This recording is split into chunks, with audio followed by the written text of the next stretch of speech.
Salam sejahtera pemirsa, berjumpa lagi bersama saya dalam pembahasan buku Yesus Nama di Atas Segala Nama. Buku ini ditulis oleh Nyonya Ellen G. White. Buku ini menyuguhkan kepada kita, Yesus adalah Alfa dan Omega, pencipta langit dan bumi, pemberi setiap pemberian yang baik dan sempurna, dan pemikul beban besar kita. Kepada orang-orang yang bimbang di antara kita, dia menulis tentang seseorang yang merupakan pusat daya tarik yang agung. Kepada mereka yang hancur oleh dosa, dia menawarkan juru selamat yang sempurna, perantara yang agung, perantara yang maha kuasa, dan kapten keselamatan kita. Inilah suatu pengharapan bagi masing-masing kita. Bila mana kita mempunyai beban yang besar, bila mana kita mempunyai masalah-masalah di dalam kehidupan kita, baiklah kita boleh datang di bawah kaki salib Tuhan, menyerahkan semuanya kepadanya, dan dia akan meringankan setiap langkah-langkah kehidupan kita. Pada saat ini kembali lagi saya mengundang akan seluruh anggota keluarga dan saudara-saudara semua. Kita dapat berkumpul bersama-sama, kita akan mempelajari nasihat firman Tuhan pada saat ini, dan biarlah rencana-rencana indah Tuhan itu akan menjadi bagian masing-masing kita. Kita akan masuk ke dalam judulnya, Juru Selamat yang penuh belas kasihan. Ayatnya terdapat dalam Markus 9 ayat 22. Dan seringkali roh itu menyeretnya ke dalam api ataupun ke dalam air untuk membinasakannya. Sebab itu jika engkau dapat berbuat sesuatu, tolonglah kami dan kasihanilah kami. Betapa banyaknya jiwa yang dibebani dosa telah menggemakan doa seperti itu. Dan kepada semuanya, jawab Juru Selamat yang penuh belas kasihan, ialah tidak ada yang mustahil bagi orang percaya. Percaya itulah yang menghubungkan kita dengan surga dan mendatangkan kekuatan kepada kita untuk mengatasi kuasa kegelapan. Dalam Kristus Tuhan sudah menyediakan ikhtiar untuk menaklukkan setiap sifat yang berdosa dan melawan setiap pencobaan bagaimana kerasnya sekalipun. Tetapi banyak orang merasa bahwa mereka kekurangan iman. Dan itulah sebabnya mereka menjauhkan diri dari Kristus. Biarlah jiwa-jiwa ini dalam ketidaklayakan mereka yang tidak berdaya itu menyerahkan diri pada kemurahan Juru Selamat mereka yang penuh belas kasihan. Jangan memandang kepada diri sendiri, melainkan kepada Kristus. Ia yang menyembuhkan orang sakit dan membungkam setan ketika ia berjalan di antara manusia adalah penebus yang sama yang berkuasa dewasa ini. Iman datang oleh sabda Tuhan. Sebab itu peganglah janjinya. Barang siapa datang kepadaku, ia tidak akan kubuang. Di dalam Yohanes 6 ayat 37. Rendahkanlah dirimu di kakinya dengan seruan, aku percaya, tolonglah aku yang kurang percaya ini. Engkau sekali-kali tidak akan binasa, sementara engkau melakukan hal ini sekali-kali tidak. Ya, jadi di sini kembali lagi kita diajak bagaimana kita sebagai umat-umat Tuhan yang hidup di akhir daripada dunia ini. Baiklah kita menyerahkan kehidupan kita kepada Kristus saja, mempunyai hubungan yang baik dengan surga, dan disitulah akan mendatangkan kekuatan kepada kita untuk mengatasi masalah-masalah yang datang atau untuk mengatasi kuasa kegelapan itu. Hanya di dalam Kristus saja kita akan mendapatkan kedamaian. Dalam Kristus Tuhan sudah menyediakan ikhtiar untuk menaklukkan setiap sifat yang berdosa. Ya, jadi sifat-sifat kita yang buruk bila mana kita datang kepada Tuhan, dan Dia akan membantu kita untuk dapat mengubah itu di dalam kehidupan kita. Di sini juga dikatakan tapi banyak orang merasa bahwa mereka kekurangan iman. Ya, kita sebagai manusia biasa ini sering muncul di dalam kehidupan kita. Tetapi nasihat firman Tuhan di hari ini kembali lagi mengajak kita untuk kita menyerahkan kehidupan kita kepada Tuhan saja. Jangan kita tawar hati. Ya, jangan kita menolak akan setiap panggilan Tuhan di dalam kehidupan kita masing-masing. Karena Tuhan akan membuat satu rencana yang indah bagi kita pribadi lepas pribadi. Itulah sebabnya mereka menjauhkan diri dari Kristus. Ya, karena kita merasa bahwa kita kurang iman, akhirnya kita menjauhkan diri kita dari Kristus. Ya, oleh karena kita terpengaruh, oleh karena kita mau mengikuti jalan-jalan kita sendiri, akhirnya kita terperangkap di dalam situasi yang kita ambil. Ya, sebenarnya Tuhan menyediakan suatu jalan yang lurus bagi kita, suatu jalan yang penuh dengan kedamaian. Tetapi oleh karena kita kurang percaya, akhirnya kita mengambil jalan kita sendiri. Dan apa yang kita sudah ambil itu, ya kita tidak mau mempersalahkan diri kita. Seringkali kita mempersalahkan orang lain atau mempersalahkan Tuhan di dalam kehidupan kita. Oleh sebab itu, pada saat kita ingin mengambil suatu keputusan, biarlah kita berdoa dengan sungguh-sungguh. Dan biarlah Tuhan yang akan menjawab itu di dalam kehidupan kita. Ya, bagaimana kehendak Tuhanlah yang jadi. Dan disitulah kita akan mendapatkan suatu kedamaian yang belum pernah kita rasakan. Sebab itu peganglah janji Tuhan.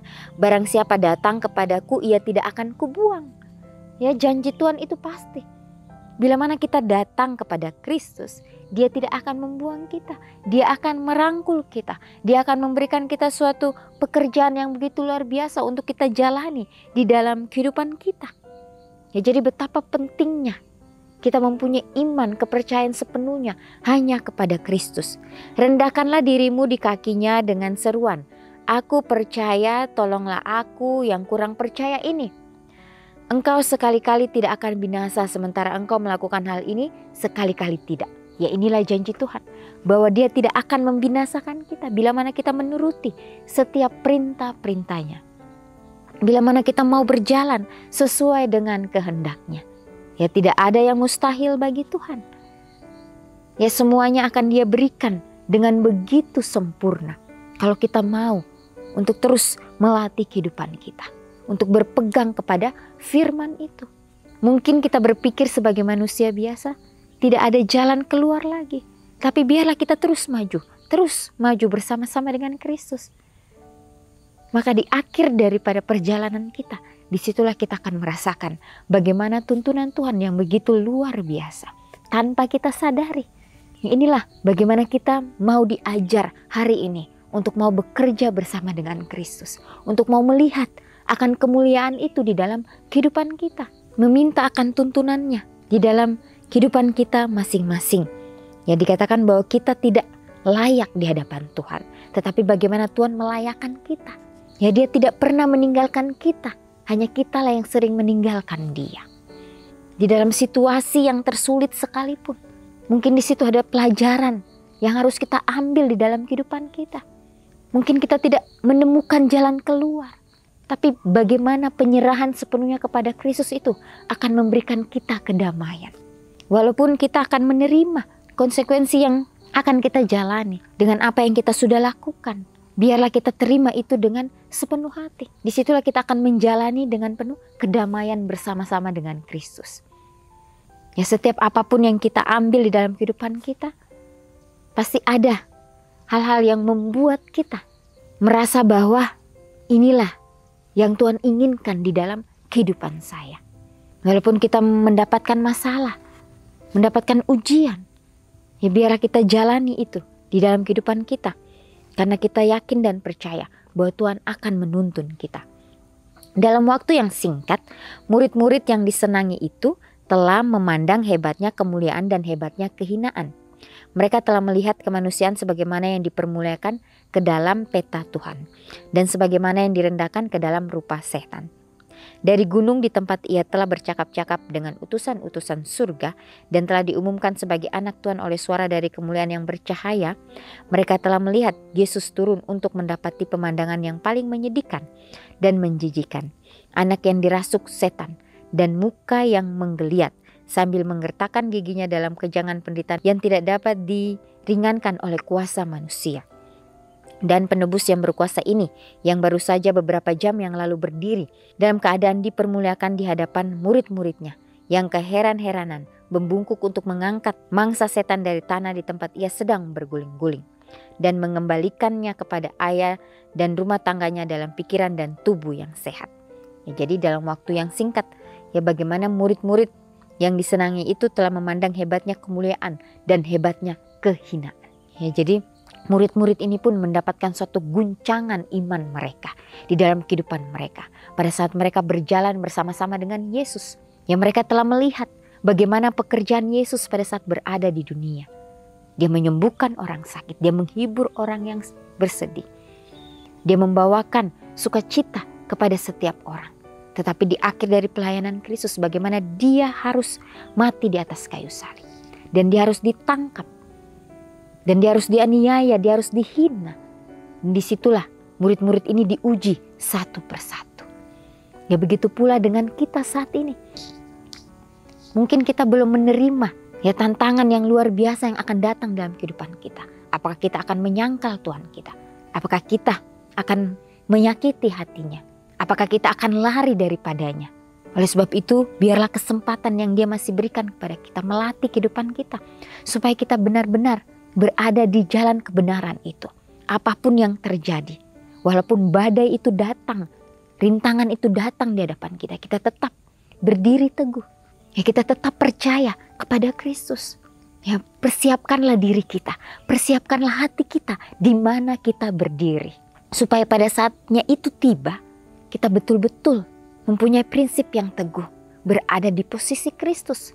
Selalu percaya walaupun aniaya itu datang di dalam kehidupan kita, kita percaya bahwa inilah yang Tuhan izinkan supaya memberikan kita kekuatan, supaya iman kita lebih lagi bertumbuh di dalam Kristus. Ya, jangan sampai kita digoyahkan oleh berbagai-bagai muslihat daripada si jahat. Ya, karena si jahat ini akan memberikan kita kedamaian, kenyamanan itu hanya untuk sementara.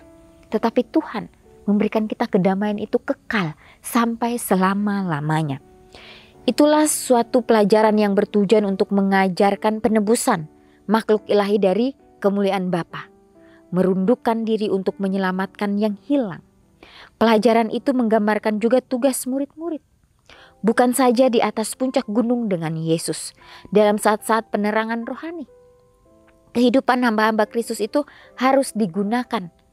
Ada pekerjaan bagi mereka di lembah. Jiwa-jiwa yang telah diperhamba oleh setan sedang menunggu sabda iman dan doa untuk membebaskan mereka. Ditulis di dalam Alfa dan Omega, jilid 6 halaman 39 dan 40. Ya, jadi ada jiwa-jiwa di sana yang merindukan akan kabar keselamatan itu. Merindukan akan sabda iman dan doa untuk membebaskan mereka dari jerat si jahat itu. Jadi bagaimana kita mempersiapkan diri kita secara pribadi, memperbaiki hubungan kita dengan Kristus. Dan disitulah bagaimana Tuhan akan menggunakan kita untuk menyampaikan kepada setiap hamba-hamba Tuhan dimanapun mereka berada. Yang mereka masih bingung, yang mereka masih bimbang, dan mereka masih ragu. Bagaimana kita ingin dipakai oleh Tuhan untuk menguatkan mereka. Supaya mereka tetap di jalan kebenaran. Supaya mereka terus mengandalkan akan Tuhan yang ada di surga. Renungkan lebih dalam. Seberapa rendahkah saya dapat turun untuk menyelamatkan orang-orang terhilang di sekitar saya. Ya, jadi bagaimana kita bisa dipakai oleh Tuhan bila mana kita mempunyai roh kerendahan hati itu. Bila mana kita mau diajar oleh Kristus melakukan setiap pekerjaan-pekerjaan yang kecil itu. Bertanggung jawab di dalam semuanya itu.